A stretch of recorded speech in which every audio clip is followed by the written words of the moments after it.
LK Advani और प्रमोद महाजन जो थे लाइव ये सारी चीजें देख रहे थे। अगर वो वायर नहीं टूटती उस टाइम पे तो ये लोग इतना सामान लेके आए थे कि आधा पार्लियामेंट तक उड़ सकता था। ये जो गाड़ी चला रहा था आतंकी, उसका कॉलर पकड़ के उसके ऊपर बंदूक लगा देते हैं। यही इस पूरे इंसिडेंट की जड़ है और यहीं से अफजल की जो जिंदगी थी वो हमेशा के लिए बदल जाती है। वो वाइस प्रेसिडेंट के कॉन्वॉय जो कि गेट नंबर 11 पे वेट कर रहे थे, उनकी गाड़ी में जाके टक्कर मार देते हैं ये लोग।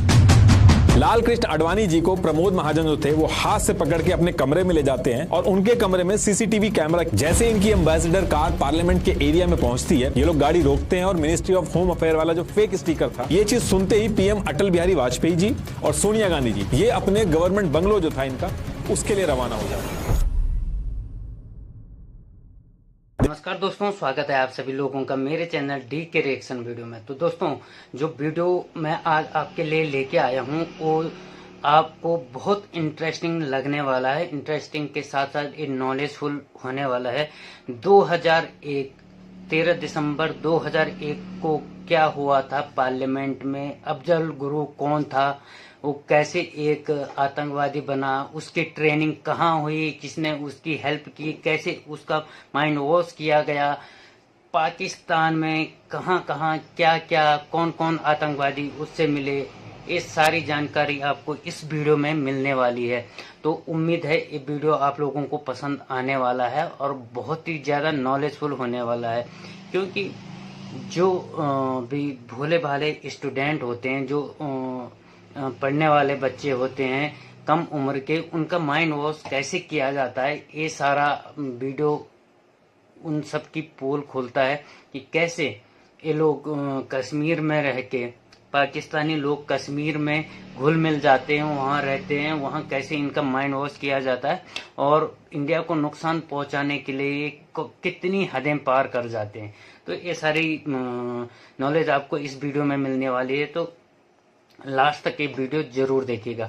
तो मिलके देखते हैं दोस्तों ये वीडियो। और आप वीडियो में आगे बढ़ने से पहले आप सभी से रिक्वेस्ट है कि अगर आप चैनल में नए हों तो चैनल को सब्सक्राइब जरूर करिए और वीडियो पसंद आए तो लाइक शेयर जरूर करें। देखिए, जम्मू एंड कश्मीर में एक बारामूला डिस्ट्रिक्ट है। इस डिस्ट्रिक्ट में सुपोर टाउन है जिसमें दू अबगाह नाम का एक गांव है और इसी गांव में ईयर 1969 में एक ऐसे आदमी का जन्म होता है जिसकी वजह से देश के लोकतंत्र का मंदिर यानी कि पार्लियामेंट खतरे में आ जाता है, जिसका नाम था मोहम्मद अफजल गुरु। अफजल गुरु ने ईयर 1988 आते आते सुपोर में अपनी स्कूलिंग पूरी की और सेम ईयर में एक झेलम वैली मेडिकल कॉलेज था, उसमें MBBS में एडमिशन ले लिया। लेकिन उस टाइम पे अफजल के घर की जो फाइनेंशियल कंडीशन थी वो ज्यादा सही नहीं थी और उसका यह भी मानना था कि कॉलेज में अलग अलग तरीके से डिस्क्रिमिनेशन हुआ है उसके साथ। तो इन सारी वजहों को देखते हुए अफजल गुरु जो था वो सिर्फ 1 साल के अंदर ही इस कॉलेज से ड्रॉप आउट हो जाता है और अपना छोटा मोटा काम करने लगता है। अब इसी टाइम पे क्या था कि कश्मीर के हालात भी उतने सही नहीं थे। कश्मीर के अंदर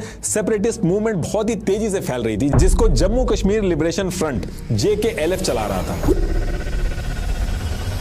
और JKLF की एक खासियत थी कि ये जो कम उम्र वाले कश्मीरी होते थे उनको ज्यादा रिक्रूट करते थे इंडिया के खिलाफ लड़ाई के लिए। तो इसी टाइम पे क्या होता है कि JKLF के 2 पावरफुल और पॉपुलर लीडर थे कश्मीर के अंदर, यासिन मलिक और हामिद शेख। इनकी नजर अफजल गुरु पे पड़ती है जो थोड़ा बहुत पढ़ा लिखा था, तो उनको लगा कि हमारे ज्यादा काम आएगा, तो ये इसके टच में आते हैं और मल्टीपल मीटिंग्स और मोटिवेशन के बाद JKLF ज्वाइन करा लेते हैं। और JKLF उस टाइम पे क्या करता था कि यंग कश्मीरियों को रिक्रूट करने के बाद उनको POK के मुजफ्फराबाद में ट्रेनिंग करने के लिए भेजता था। तो ठीक 1 साल बाद यानी कि ईयर 1990 में ये जो यासिन मलिक था JKLF का, ये अफजल गुरु को भी कश्मीर से POK के मुजफ्फराबाद भेजता है। मुजफ्फराबाद पहुंचने के बाद अफजल गुरु और उसके साथ जो यंग लड़के रिक्रूट हुए थे, इन सबको एक पुरानी मैच बॉक्स फैक्ट्री में ले जाया जाता है और इस फैक्ट्री में जब ये लोग पहुंचते हैं तो जो पाकिस्तान की ISI थी वहां पे पहले से ही वो अपना कैंप जो थी वहां पे चला रही थी। तो इन लोगों की भी जो ट्रेनिंग थी वो इसी फैक्ट्री में स्टार्ट हो जाती है और इस पूरी ट्रेनिंग को पाकिस्तान की आर्मी का ऑफिसर जैनुलाब्दीन जो था वो पूरी करवाता है। तो अफजल और उसके साथ कम उम्र के 80 लड़के और थे, इनकी 2.5 महीने तक वहां पे ट्रेनिंग चलती है। इस पूरी ट्रेनिंग में ये जो जैनुलाब्दीन था, इसने इन 80 लड़कों को हथियार चलाने से लेके कश्मीर के अंदर जाके कैसे कम्युनिकेशन नेटवर्क हो गया, एजुकेशनल इंस्टीट्यूट्स हो गए, इंपॉर्टेंट ब्रिजेस जो हो गए, उनको कैसे नुकसान पहुंचाया जा सकता है, इन सबकी ट्रेनिंग दी जाती है। अब इसके बाद जब इनकी ट्रेनिंग जो थी वो पूरी हो जाती है तो अफजल जो उनके साथ बाकी लड़के थे उनको हथियार वगैरह दिए जाते हैं। तो अफजल को भी लौटते टाइम एक AK-47 3 लोडेड मैगजीन और 10,000 रुपए दिए जाते हैं। और ये सारी चीजें होने के बाद अफजल गुरु और इसके साथ जो लड़के थे इनको कुपवारा के त्रिगाम सेक्टर के थ्रू इंडिया में एंट्री करवा दी जाती है। अभी जितने लड़के थे वापस कश्मीर में घुस तो गए थे, लेकिन इनकी किस्मत बहुत खराब थी, क्योंकि इसी टाइम पे इंडिया की जो सिक्योरिटी फोर्सेस थी उनको इंटेल मिल जाता है कि एक पूरा का पूरा बैच पीओके में ट्रेनिंग लेके हथियारों के साथ कश्मीर में घुस चुका है। और इस इंटेल के आते ही जो सिक्योरिटी फोर्सेस थी वो बैक टू बैक कश्मीर के अंदर इनको पकड़ना स्टार्ट करती हैं और कई सारे लड़कों को पकड़ लेती हैं। तो अब ये सारी चीजें देख के अफजल के जो घर वाले थे वो भी बहुत ज्यादा परेशान हो जाते हैं कि अफजल का भी नंबर आएगा और अफजल भी पकड़ा जाएगा। तो दिल्ली के मुखर्जी नगर में अफजल गुरु जो था उसका एक कजन रहता था, शौकत हुसैन गुरु। ये वही शौकत है जिसने नक्शा वगैरह सब आगे चल के बनाया था, अभी सारी डिटेल्स आएंगी आगे। तो अफजल के परिवार वालों ने क्या किया कि अफजल को उसके कजन यानी शौकत के घर मुखर्जी नगर भेज दिया। अब अफजल जो था वो सारी चीजों से दूर मुखर्जी नगर में शौकत के पास पहुंच जाता है, डीयू के अंदर पॉलिटिकल साइंस में एडमिशन भी ले लेता है और साइड में छोटे मोटे कमीशन एजेंट टाइप जो काम होते हैं, छोटे छोटे काम जिनसे पैसा कमाया जा सके, वो सब स्टार्ट कर दिया था। तो अफजल और शौकत जो थे ये तो साथ में रह रहे थे और पढ़ाई कर रहे थे, लेकिन इनके साथ साथ एक आदमी और था जो कि बारामूला से था और डीयू के अंदर अरेबिक लैंग्वेज जो होती थी वो भी सिखाता था, जिसका नाम था सैयद अब्दुल रहमान गिलानी, SAR गिलानी। तो सेम जगह से ये तीनों थे, प्लस यूनिवर्सिटी भी सेम थी, तो इनकी दोस्ती बहुत गहरी हो जाती है और आगे चल के यही दोस्ती इन तीनों पे बहुत भारी पड़ती है। देखिए अब तक जो कहानी आपने सुनी है उससे आप समझ गए होंगे कि अफजल गुरु का इसमें हाथ था। इनफैक्ट अफजल गुरु का एक खुद का एक इंटरव्यू भी है, जिसके बाद ईयर 1993 और 94 तक अफजल जो था वो अपनी ग्रेजुएशन वगैरह कंप्लीट करता है डीयू से। तो इधर अफजल की ग्रेजुएशन कंप्लीट हो रही थी और कश्मीर के अंदर क्या हो रहा था, सिक्योरिटी फोर्सेज जो थी वो बहुत ज्यादा एक्टिव हो चुकी थी और इसी पर्टिकुलर टाइम पे सिक्योरिटी फोर्सेज ने एक ड्राइव चलाई थी जिसमें यंग कश्मीरी जो इंडिया के खिलाफ हो गए थे उनको सरेंडर करके एक नई लाइफ शुरू करने का एक मौका दिया जा रहा था, उनको इन्वाइट किया जा रहा था। तो ईयर 1994 में अफजल की ग्रेजुएशन भी पूरी हो गई थी, प्लस उसके घर वाले भी इंसिस्ट करते हैं कि यहाँ कश्मीर में आके आप सरेंडर कर दो। तो अफजल जो था वो दिल्ली से कश्मीर आता है ताकि इन सब चीजों से उसका नाम हट सके। और अफजल भी ट्रेनिंग के टाइम पे जो बंदूकें वगैरह थी, जो हथियार वगैरह वो लेके आया था बॉर्डर पार करके, वो सारी चीजें जमा कर देता है और सरेंडर कर देता है सिक्योरिटी फोर्सेस के आगे। तो उस टाइम पे ये था कि सरेंडर करने के टाइम पे एक सर्टिफिकेट मिलता था, तो उसमें लिखा होता था सरेंडर्ड मिलिटेंट। ये ऐसा समझ लीजिए कि यंग कश्मीरी जो थे, जो मिलिटेंट बन गए थे, उनको सुधारने का एक चांस टाइप दिया जाता है। तो इसमें ऐसा नहीं होता कि सरेंडर कर दिया तो उठा के जेल में डाल देंगे, मारना पीटना शुरू कर देंगे। सरेंडर करने के बाद एक नया चांस दिया जाता है और एक सर्टिफिकेट दिया जाता है। तो सरेंडर करने के तुरंत बाद सेम ईयर 1994 में अफजल गुरु वापस दिल्ली आ जाता है और अपना छोटा मोटा मेडिकल इक्विपमेंट से रिलेटेड बिजनेस स्टार्ट कर देता है। 2 साल तक कुछ नहीं होता है। अफजल जो था वो बड़े आराम से वहां पे काम करता है दिल्ली के अंदर, लेकिन ईयर 1997 में अफजल दोबारा से अपने होम टाउन चला जाता है और वहां पे जाके अपना काम करना चाहता है। तो उसने कमीशन बेसिस पे मेडिकल और सर्जिकल आइटम्स जो होते थे उनका एजेंट बन गया था वो, और अपना उसी एरिया में इक्विपमेंट वगैरह सप्लाई करता था अलग अलग जगह पे। तो कई सालों तक कश्मीर में काम करने के बाद डेट आती है फरवरी 2001। तो इस दिन क्या होता है कि अफजल जो था वो श्रीनगर के लाल चौक के पास एक दुकान पर सर्जिकल आइटम की सप्लाई कर रहा था और यहीं पे अफजल की जो मुलाकात होती है वो तारिक अहमद नाम के एक आदमी से होती है। अब अफजल की जो तारिक से मुलाकात होती है यहाँ पे, यही इस पूरे इंसिडेंट की जड़ है और यहीं से अफजल की जो जिंदगी थी वो हमेशा के लिए बदल जाती है। तो होता क्या कि इस मीटिंग में तारिक जो है वो अफजल को बताता है कि वो अनंतनाग डिस्ट्रिक्ट का है, वहां का रहने वाला है और कश्मीर के हालातों पर ये दोनों काफी देर तक बात करते हैं और इसके बाद मल्टीपल टाइम मिलते भी हैं। इनकी दोस्ती भी काफी अच्छी हो जाती है। तो ऐसे ही एक दिन ये लोग श्रीनगर के अंदर बटुरालू मस्जिद थी, वहां पे नमाज पढ़ रहे थे। तो वहां से नमाज पढ़ने के बाद तारिक और अफजल की काफी देर बात होती है और इसी बीच में तारिक अफजल को सच बताता है। तारिक कहता है कि वो पाकिस्तान का रहने वाला है और जैश ए मोहम्मद जो है उसके लिए काम करता है। और काफी देर बात करने के बाद ये अफजल को भी जैश ए मोहम्मद ज्वाइन करने के लिए कन्विंस कर लेता है और उसको समझाता है कि अगर तुम ऐसा करोगे, एक तो तुम अपने लोगों के लिए लड़ोगे और साथ साथ में जो तुम्हारी फाइनेंशियल कंडीशन है, जो पैसों की दिक्कत है, ये भी हम सही करा देंगे। अब ये सारी बात होने के बाद तारिक जो था वो अफजल को एक ऐसे आदमी के पास ले जाता है जो इंडिया का सबसे बड़ा दुश्मन है, जिसने सबसे ज्यादा आतंकी हमले इंडिया के खिलाफ प्लान किए। तारिक जो था वो अफजल को डायरेक्ट जैश ए मोहम्मद के सुप्रीम कमांडर गाजी बाबा से मिलवा देता है। अब गाजी बाबा जो था वो था तो पाकिस्तान का, लेकिन इसने अपना बेस जो था वो कश्मीर की कई सारी पहाड़ियों में बना रखा था और ऐसे ही एक बेस इसने ado hills, Pahalgam, Jammu and Kashmir में बना रखा था। तो इसी पर्टिकुलर बेस पे तारिक जो है वो अफजल को लेके जाता है। इस बेस पे 60 से ज्यादा हेवीली आर्म्ड मिलिटेंट्स थे, वायरलेस सेट्स थे, सैटेलाइट फोन्स थे, सारा कुछ था वहां पे। अब अफजल के वहां पहुंचने के थोड़ी देर बाद ही गाजी बाबा वहां पे आता है और मीटिंग स्टार्ट होती है इन लोगों की। और इसी मीटिंग में गाजी बाबा जो था वो अफजल को काफी मोटिवेट करता है और समझाता है कि आप मदद करो हमारी इस लड़ाई में, ये लड़ाई बहुत जरूरी है और इस लड़ाई में जैश ए मोहम्मद का मसूद अजहर और लश्कर तोयबा साथ मिलकर आ रहे हैं और दिल्ली के इंपॉर्टेंट प्लेसेस पे हमला करेंगे। अब अफजल जो था वो ऑलरेडी दिल्ली में रह चुका था, वहां के बारे में जानता था, तो उसको गाजी बाबा कहता है कि तुम्हें कुछ नहीं करना है, कि ये जो फिदायीन हमला करने लोग आएंगे दिल्ली के अंदर, तुम्हें इन लोगों के रहने का इंतजाम करना है, और अगर तुम ये काम सही से करते हो तो तुम्हें 10 लाख रुपए दिए जाएंगे, प्लस काम पूरा होने के बाद पाकिस्तान के अंदर सेटल भी करवा दिया जाएगा। अब ये मीटिंग खत्म होती है। इस मीटिंग के बाद गाजी बाबा अफजल को ऑडियो कैसेट देता है, लिटरेचर देता है, जिसमें मसूद अजहर की जो स्पीचेस होती हैं वो होती हैं, और फिर इसके बाद अफजल गुरु जो था वो इस काम के लिए हाँ बोल देता। तो गाजी बाबा को टोटल 5 आतंकी जो थे वो दिल्ली में भेजने थे, और उसमें जो मोहम्मद नाम का आदमी था वो इन 5 लोगों को हेड कर रहा था। तो गाजी ने अफजल को सबसे पहले मोहम्मद से इंट्रोड्यूस कराया, और अब यहां से अफजल का काम यह था कि अफजल को इन 5 आतंकियों को दिल्ली पहुंचाना था और उनकी मदद करनी थी, जिसमें सबसे पहले इनके हेड मोहम्मद था उसको पहुंचाना था। तो अफजल जो था वो मोहम्मद से मिलने के बाद अपने कजन शौकत, जिसके साथ वो रहता था पहले, उसको फोन मिलाता है दिल्ली के अंदर, और मोहम्मद के लिए एक रूम अरेंज करने के लिए कहता है। और उस पर्टिकुलर टाइम पे उसने शौकत को कुछ बताया नहीं था, और शौकत जो था वो दिल्ली के अंदर उस समय फ्रूट्स का काम करता था,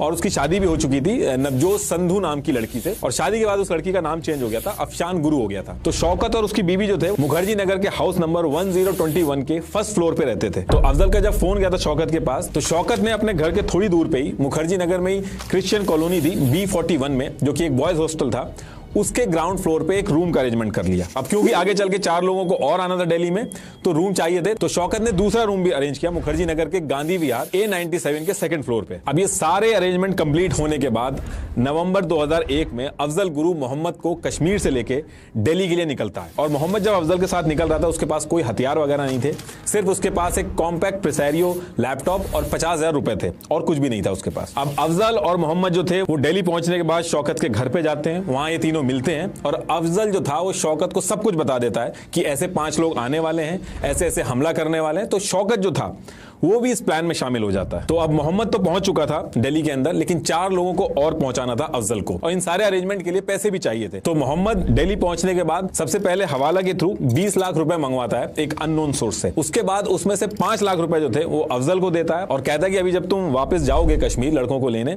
तो तारिक मिलेगा वहां पे, ये 5 लाख रुपए उस तारिक को दे देना। और अफजल ठीक ऐसा ही करता है, कश्मीर पहुंचता है, तारिक को 5 लाख रुपए दे देता है, और इसके बदले में तारिक जो है वो 2 और लोगों से इंट्रोड्यूस कराता है। ये जो 2 लोग थे जिनसे तारिक अफजल को इंट्रोड्यूस कराता है, उसमें से एक का नाम था राजा और दूसरे का नाम था हैदर। अब इसके बाद दिसंबर फर्स्ट वीक में अफजल जो था वो कश्मीर में दोबारा जाता है, और जो बाकी के 2 बचे आतंकी थे, राना और हमजा, उनको भी लेके आता है। लेकिन ये दोनों जब दिल्ली आते हैं तो ये खाली हाथ नहीं आते हैं, ये अपने साथ 2 बड़े बैग में 4 AK-47 राइफल, 3 पिस्तौल, 12 magazines, 1 grenade launcher, 15 shells, 15 2 packet detonators, radio active devices और 2 वायरलेस सेट लेके आता है। तो दिसंबर 2001 के फर्स्ट वीक में 5 आतंकी मोहम्मद, राजा, हैदर, राना और हमजा दिल्ली पहुंच चुके थे, और अब यहां से पार्लियामेंट हमले में बहुत ही कम टाइम बचा था। और इसी टाइम पे शौकत ने गिलानी, जो कि अफजल और शौकत दोनों का दोस्त था और सेम यूनिवर्सिटी से थे, उसको भी ये सारी चीजों के बारे में बता देता है कि ऐसे ऐसे हमला होने वाला है। अब सारे लोग पहुंच तो गए थे। इसके बाद अफजल का टास्क था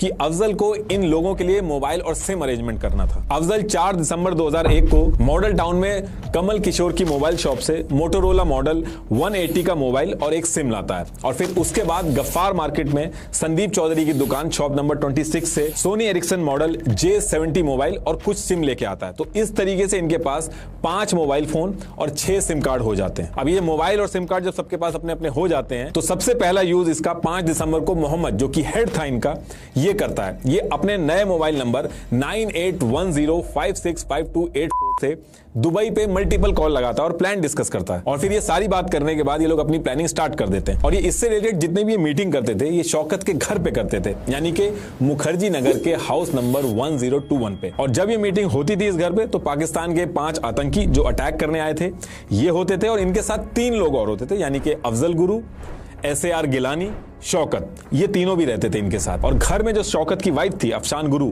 ये भी रहती थी, जिसको इस बारे में पता था। तो अब मुखर्जी नगर में सारे लोग बैठ के दिल्ली में आतंकी हमला प्लान कर रहे हैं, और इनके अलावा दिल्ली के अंदर हर कोई इस चीज से अनजान था कि आने वाले दिनों में क्या होने वाला। तो इस मल्टीपल मीटिंग में ये लोग ये डिसाइड करते हैं कि दिल्ली की जो मेन लोकेशन है, जैसे UK और US की जो एम्बेसीज हैं, पार्लियामेंट है, प्लस एयरपोर्ट है जो दिल्ली एयरपोर्ट है, इनकी ये जाके रेकी करेंगे, वहां का पूरा एक डिजाइन बनाएंगे, और उसके बाद आके उस पर डिस्कशन करेंगे कि सबसे बेस्ट सुटेबल हमले के लिए लोकेशन कौन सी हो सकती है। तो इससे पहले कि अगले दिन सब लोग जाके फिजिकली वो सारे मैप बनाए, वहां की रेकी करें, अफजल जो था वो लैपटॉप में इंटरनेट एक्टिवेट करके UK और US की जो एम्बेसीज थी, दिल्ली एयरपोर्ट और पार्लियामेंट की जो लोकेशन थी, उसके बारे में जितना भी सर्च करके डिटेल्स इकट्ठी हो सकती थी वो इकट्ठी करता था, ताकि वहां जाने से पहले ऑलरेडी इनके पास कुछ ना कुछ डिटेल्स हो। तो ये सारी चीजें होने के बाद सबसे पहले शौकत जो था उसको रेकी के लिए भेजा जाता है। शौकत अपनी यामाहा मोटरसाइकिल से जाता है जिसका नंबर DL-ISK 3122 था। शौकत को चाणक्यपुरी का एरिया दिया गया था जहां पे जाके इसको यूके और यूएस की जो एम्बेसीज थी वहां की रेकी करनी थी और चार्ट बनाना था। तो ये वैसा ही करता है, ये वहां पे जाता है, रेकी करता है और चार्ट बनाता है, और वो चार्ट बना के वापस आ जाता है। तो शौकत जब यहां से वापस आता है तो इसके बाद ये लोग डिसाइड करते हैं कि 8 दिसंबर को ये लोग किसी एक को नहीं भेजेंगे पार्लियामेंट, बल्कि ये सारे लोग एक साथ जाएंगे पार्लियामेंट, वहां की रेकी करेंगे। तो एक बाइक की और जरूरत थी, तो ये लोग एक और ब्लैक कलर की यामाहा बाइक जिसका नंबर था HR51E 576 ये गुप्ता ऑटो डीलर से 20,000 में खरीदते हैं और फिर इस बाइक का यूज करके पार्लियामेंट सारे लोग पहुंचते हैं और वहां की रेकी करना स्टार्ट करते हैं। और पूरा का पूरा जो पार्लियामेंट का चार्ट था कि कहां कहां पे गेट नंबर हैं, कौन से गेट नंबर से एग्जिट हो सकता है, कौन से गेट नंबर से एंट्री आसानी से हो सकती है, ये सारी चीजें डिटेल लेके एक चार्ट में मेंशन कर देते हैं। अब ये सारी चीजें करने के बाद ये लोग शौकत के घर में इकट्ठे होते हैं और अफजल और मोहम्मद जो थे इनके पास सैटेलाइट फोन था, इस सैटेलाइट फोन के थ्रू ये सारे चार्ट की जो डिटेल्स थी ये इकट्ठी करते हैं और गाजी बाबा को फोन मिलाया जाता है। ये सारी डिटेल्स जो थी वो गाजी बाबा को बताई जाती हैं, चार्ट शेयर किए जाते हैं और ये सारी डिटेल्स देखने के बाद गाजी बाबा डिसाइड करता है कि ये लोग पार्लियामेंट में हमला करेंगे और वहां के जितने भी पॉलिटिशियंस होंगे उनको हॉस्टेज बनाएंगे।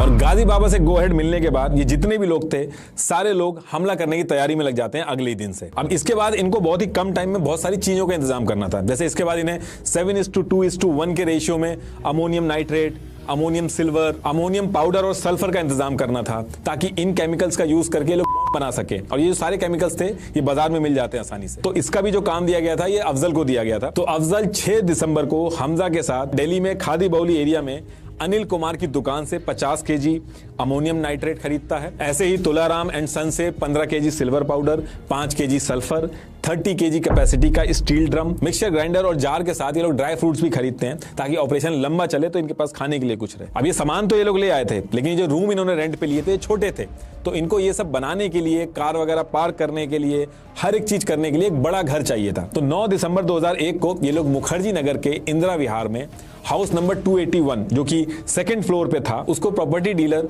बलराज के थ्रू रेंट पे लेते हैं। अब इसके बाद हमले में 4 दिन बचे थे और इनको चाहिए थी एक व्हाइट एम्बेसडर कार जिसके थ्रू इनको हमला करना था। तो जैसे तैसे करके 11 दिसंबर को अफजल और मोहम्मद ये कार ढूंढ रहे थे और करोल बाग में एक कार डीलर था जिसका नाम था लकी मोटर्स, और लकी मोटर्स के पास ये जाते हैं जिसमें मोहम्मद अपना नाम आशिक हुसैन खान बताता है और एक पुरानी व्हाइट एम्बेसडर कार जिसका नंबर DL3CJ1527 था इसको 1,80,000 में खरीद लेते हैं। इस कार को खरीदने के बाद ये लोग सबसे पहले इसके ऊपर एक शैडो फिल्म लगवाते हैं ताकि अंदर का कुछ दिखे नहीं, और फिर इसके बाद इनको एक लाल बत्ती चाहिए थी जिसके लिए ये लोग हैमिल्टन रोड कश्मीरी गेट में जाते हैं, एक लाल बत्ती खरीद के लाते हैं वहां से और गाड़ी पे लगा देते हैं ताकि ये जो एम्बेसडर है ये एक मिनिस्टर की गाड़ी की तरह लगे। इसके साथ साथ और भी बहुत सारी चीजें इन्होंने चांदनी चौक वगैरह से खरीदी थी, जैसे 3 पुलिस यूनिफॉर्म, दिल्ली का एक मैप खरीदा था। तो ये सारी चीजें खरीदने के बाद ये लोग वापस घर आ जाते हैं। अब इसके बाद डेट हो चुकी थी 12 दिसंबर 2001 और हमले में सिर्फ एक दिन बचा था। तो 12 दिसंबर को दिन में ही मोहम्मद जो था, जो लैपटॉप लेके आया था जो गाजी बाबा ने उसको दिया था,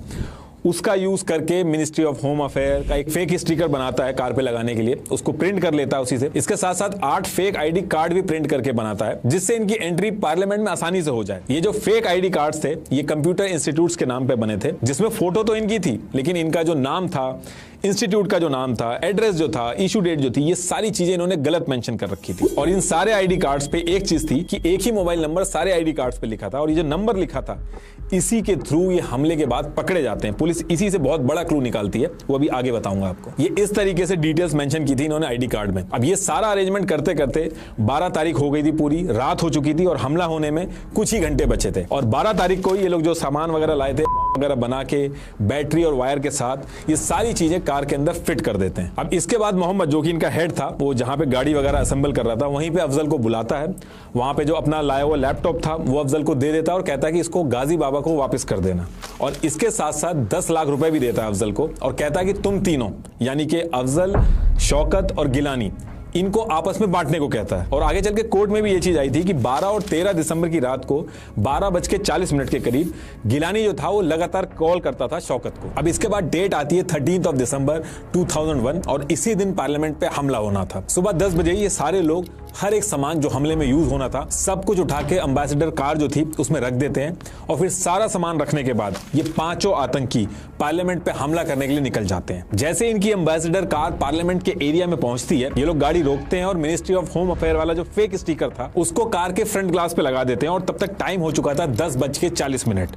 इसी पर्टिकुलर टाइम पे मोहम्मद जो था वो अफजल गुरु को फोन करके पूछता है कि टीवी पे देख के बताओ कि पार्लियामेंट के अंदर वीवीआईपी कौन कौन है। लेकिन उस पर्टिकुलर टाइम पे जो अफजल था वो आजादपुर मंडी में था और वहां की अचानक से लाइट चली गई थी, तो अफजल ये सारी डिटेल्स बता ही नहीं पाता है। अब यहां से शौकत, अफजल और गिलानी इन तीनों का काम खत्म हो चुका था। ये पांचों आतंकी जो थे ये गाड़ी लेके आगे पार्लियामेंट की तरफ बढ़ रहे थे और इसी टाइम पे अफजल और शौकत डिसाइड करते हैं कि वो वापस कश्मीर चले जाएंगे, दिल्ली में नहीं रुकेंगे। लेकिन गिलानी जो था वो कहता है कि वो दिल्ली में ही रुकेगा और उसके हिस्से के जो 2 लाख रुपए हैं वो कहता है कि कश्मीर में मेरी फैमिली को दे देना। तो गिलानी तो दिल्ली के अंदर ही रुकता है और अफजल और शौकत क्या करते हैं, एक ट्रक था जो कि शौकत की जो वाइफ थी उसके नाम पे रजिस्टर था जिसका नंबर था HR38E6733।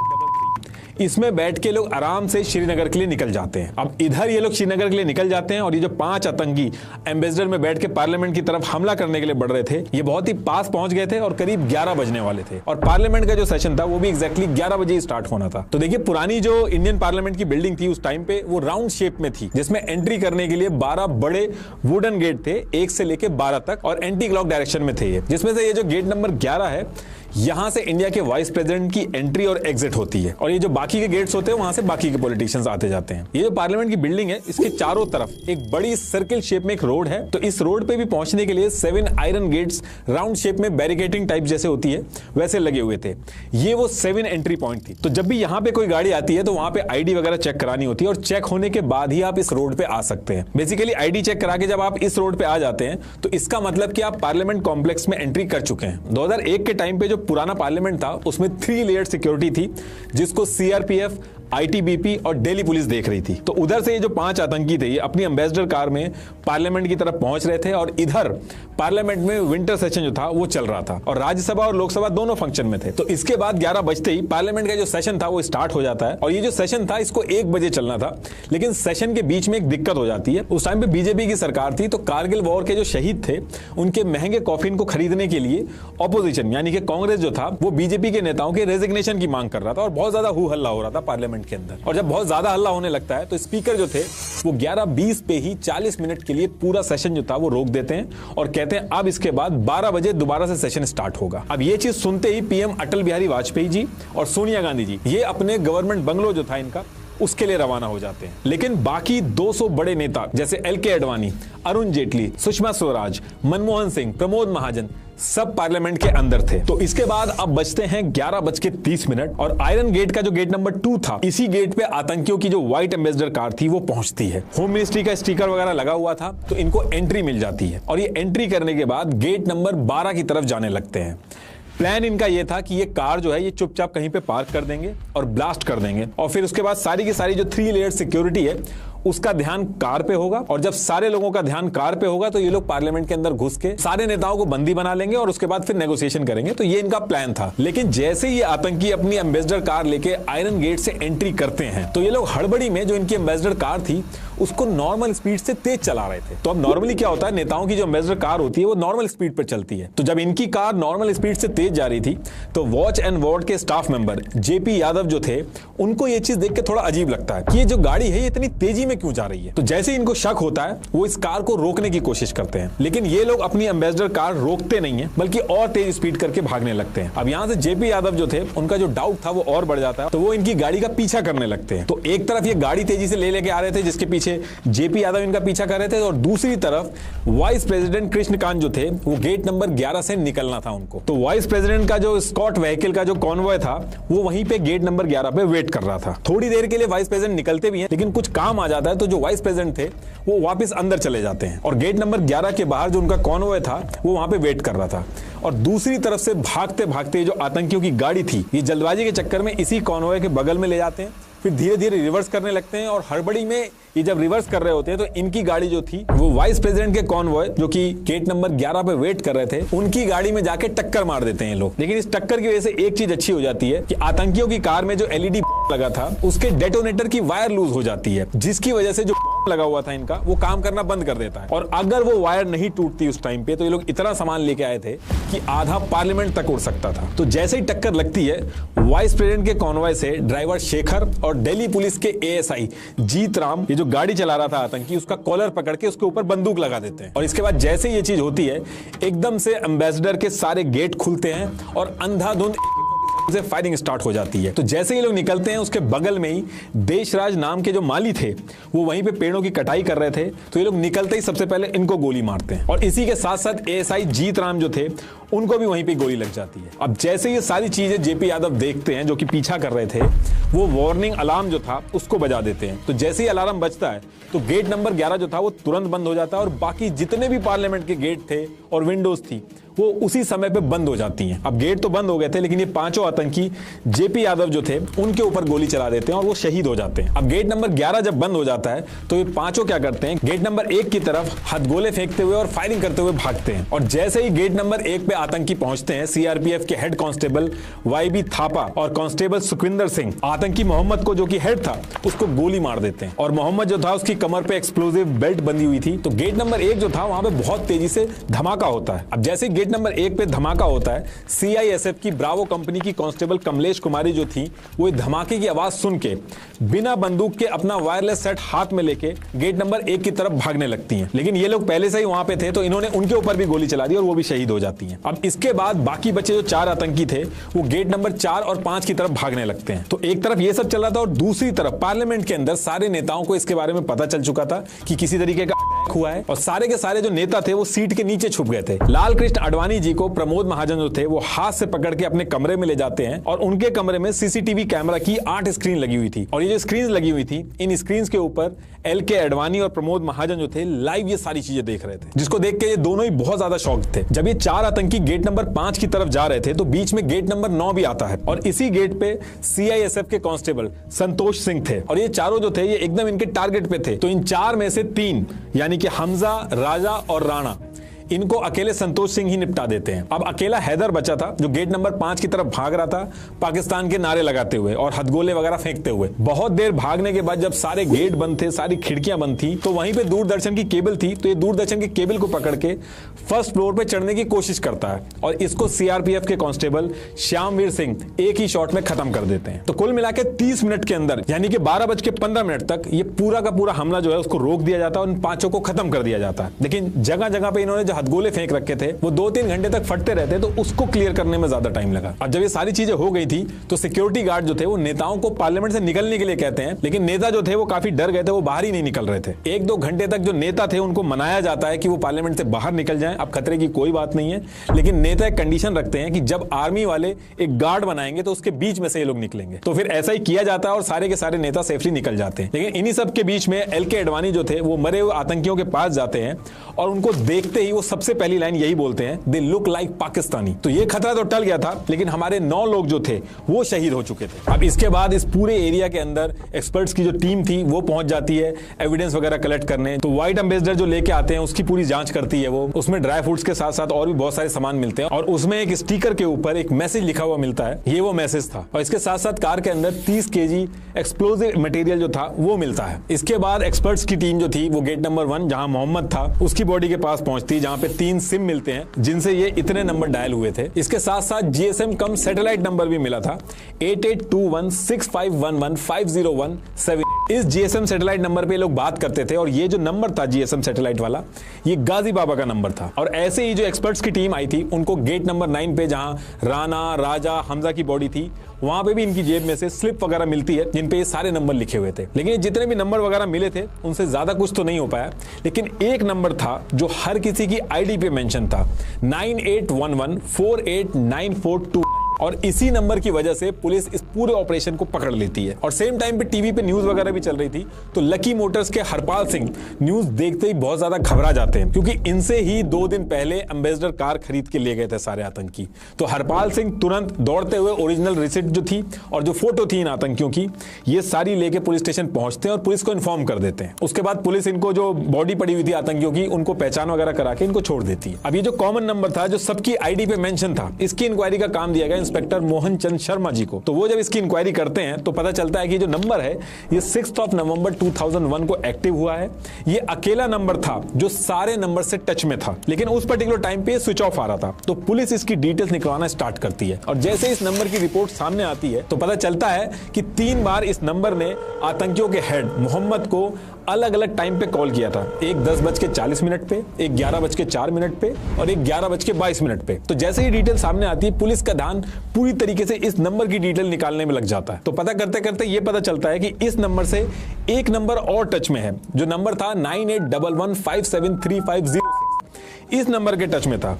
तो ये नंबर जो था वो शौकत का था। तो जब शौकत के नंबर को भी ट्रेस किया जाता है तो पता चलता है एक और नंबर 9810081228 ये शौकत के टच में था, जो कि गिलानी का था। तो कहने का मतलब ये है कि टोटल 3 नंबर थे जो पुलिस के हाथ में आ गए थे, जो वर्किंग कंडीशन में थे, और पुलिस को इन्हीं की डिटेल से आतंकियों को पकड़ना था। तो शुरू के जो 2 नंबर थे वो एसआर कंपनी के कैश कार्ड वाले नंबर थे।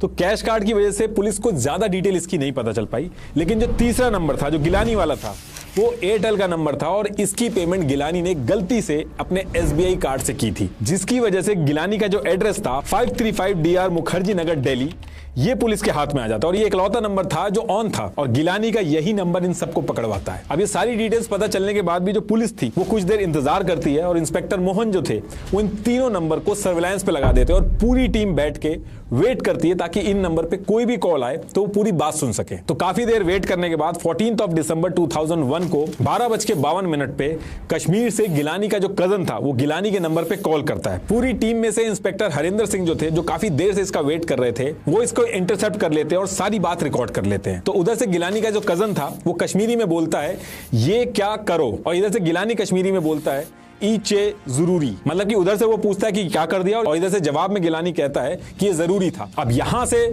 पुलिस जो थी वो गिलानी को पकड़ने के लिए निकलती है और बाकी जो टीम है वो उसके बाद भी इन तीनों नंबर को बैक टू बैक ट्रेस कर रही थी। तो इसके थोड़ी देर बाद ही दूसरा नंबर जो था शौकत का, उस पे कॉल आती है जो कि उसकी वाइफ करती है। वो बहुत डरी हुई थी और वो कहती है कि उसको बहुत डर लग रहा है ये सब होने के बाद। ये इस पूरी कॉन्वर्सेशन की कॉपी है, आप एक बार पॉज करके पढ़ लेना। और अगले दिन फॉरेंसिक रिपोर्ट में भी आ जाता है कि ये जो 2 लोग बात कर रहे थे वो शौकत था और उसकी वाइफ थी और वो हमले से रिलेटेड ही बात कर रहे थे। तो अब यहां से 15 दिसंबर 2001 को 10 बजे गिलानी को घर से पुलिस उठाती है और पुलिस जब अपने स्टाइल में पूछना स्टार्ट करती है तो गिलानी सब कुछ सच सच बता देता है। अफजल, शौकत, कहां से प्लान बना, कौन कौन आया, हर एक डिटेल वो बता देता है। और ये भी बताता है कि ये जो बाकी के 2 नंबर आप ढूंढ रहे हो जो एसआर कंपनी के कैश कार्ड वाले हैं, ये अफजल और शौकत के हैं। अब ये सारी चीजें रिकॉर्ड करने के बाद गिलानी के साथ पुलिस शौकत के घर पे पहुंचती है।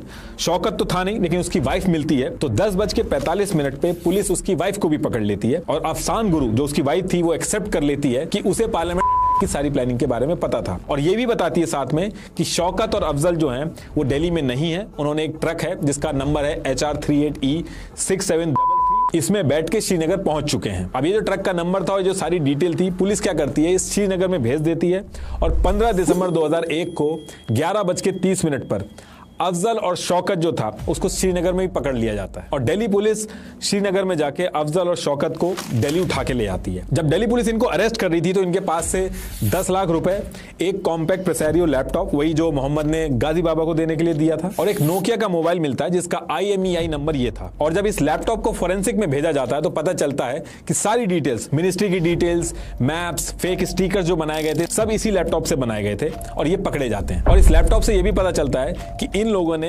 पाकिस्तान के इंटरनेट सर्विस प्रोवाइडर था एक माइक्रोनेट PK, इससे भी इंटरनेट एक्सेस लिया था। अब ये सारी चीजें पूछने के बाद जहां जहां ये लोग गए थे, जहां पे इन्होंने प्लानिंग करी थी, जहां से सामान खरीदा था, पुलिस इन सबको उठा के हर जगह ले जाती है, कंफर्म कराती है एक एक डिटेल्स। और ये सारी चीजें करने के बाद 17 दिसंबर 2001 को police lady herding medical college की मॉर्चरी में लेके गई इनको, ताकि हमले में जो मारे हुए आतंकी थे उनकी बॉडी को ये लोग कंफर्म करके बता सके कि ये वही थे। और जब ये सारी चीजें कंफर्म हो जाती हैं तो 20 दिसंबर 2001 को ACP राजवीर सिंह, अफजल गुरु, शौकत, अफसान, गिलानी, इन चारों को मीडिया के सामने इंटरव्यू के लिए लाते हैं तो इन चारों में से बाकी तो कोई जवाब सवाल नहीं करता है, सिर्फ अफजल ही था जो बात कर रहा था मीडिया से। और इन्हीं सबसे बात करते करते अफजल एक जगह पे रुक के कहता है कि जो गिलानी है उसका कोई भी रोल नहीं है इसमें। जैसे ही वो अफजल बोल रहा था तो एसीपी राजबीर सिंह अफजल गुरु को डांट कर चुप करा देते हैं और आगे चल के भी गिलानी और शौकत की जो वाइफ थी, पुलिस उनका आतंकियों से डायरेक्ट कनेक्शन जो था वो एस्टैब्लिश नहीं कर पाती है, तो ये दोनों बच जाते हैं। शौकत जो था उसको 10 साल की सजा होती है और अफजल को 9 फरवरी 2013 को सुबह 8 बजे दिल्ली के तिहाड़ जेल में ही दे दी जाती है। उसके बाद तिहाड़ जेल में ही मकबूल भट्ट की कब्र के बगल में इसको भी दफना दिया जाता है। अब देखिए ये सारी चीजें तो हो गई थी, लेकिन उस टाइम पे एक सिचुएशन और बन गई थी जिससे पाकिस्तान और इंडिया के बीच में वॉर जैसी सिचुएशन हो गई थी। एक्चुअली हुआ क्या था, 21 दिसंबर को इंडिया ने पाकिस्तान से अपने हाई कमिश्नर जो थे उनको वापस बुला लिया था। इंडिया ने अपने एयर स्पेस को पाकिस्तानी फ्लाइट्स के लिए बंद कर दिया था। फ्लाइट्स, ट्रेन, बसेस जो भी कंट्री के बीच में चलती थी सबको बंद कर दिया गया था। बॉर्डर पे 7 लाख सोल्जर इंडिया डिप्लॉय कर देता है और इसके जवाब में 3 लाख पाकिस्तान भी डिप्लॉय कर देता है। बाकी की जो कंट्रीज थी उन्होंने भी अपनी एम्बेसी से ट्रैवल एडवाइस इशू करके अपने स्टाफ को इंडिया से वापस बुला लिया था। इंडियन आर्मी में सब लोगों की छुट्टी कैंसिल कर दी जाती है। बात न्यूक्लियर वॉर तक पहुंचने लगती है। लड़ाई होना तय था, लेकिन उस पर्टिकुलर टाइम पे यूएस जो था वो अफगानिस्तान में बिजी था और यूएस बिल्कुल नहीं चाहता था पाकिस्तान, जिसकी उसको सबसे ज्यादा जरूरत थी, वो इस पर्टिकुलर टाइम पे इंडिया के साथ लड़ाई में एंगेज हो। तो जैसे तैसे करके यूएस, रशिया और यूनाइटेड नेशन के सेक्रेटरी जनरल कोफी अनान की रिक्वेस्ट पर सिचुएशन धीरे धीरे आगे चल के नॉर्मल होती है, लेकिन उसका दर्द जो है वो आज की डेट तक हर इंडियन के दिल पे है। ये था वीडियो। उम्मीद है कि जो जिन लोगों को पता नहीं होगा कि अफजल गुरु कौन था, 13 दिसंबर 2001 को क्या हुआ था हम इंडियन पार्लियामेंट में, तो सब लोगों को ये समझ आ गया होगा कि कैसे पाकिस्तानी लोग इंडियन का माइंड वॉश करते हैं। कश्मीरी जो भोले भाले व्यक्ति हैं, जो भोले भाले लड़के होते हैं, स्टूडेंट होते हैं, कम उम्र के लड़के होते हैं, उनका माइंड वॉश करके उन्हें गलत राह पे लेके जाते हैं। तो उम्मीद है इससे आपको काफ़ी नॉलेज मिली होगी और बहुत कुछ समझ में आया होगा पड़ोसी मुल्क के बारे में। तो दोस्तों इस वीडियो को करते हैं यहीं पे समाप्त और आप सभी से रिक्वेस्ट है कि अगर चैनल पे नए हों तो चैनल को सब्सक्राइब जरूर करें। तो मिलते हैं आपको नेक्स्ट वीडियो में, तब तक के लिए जय हिंद, जय भारत।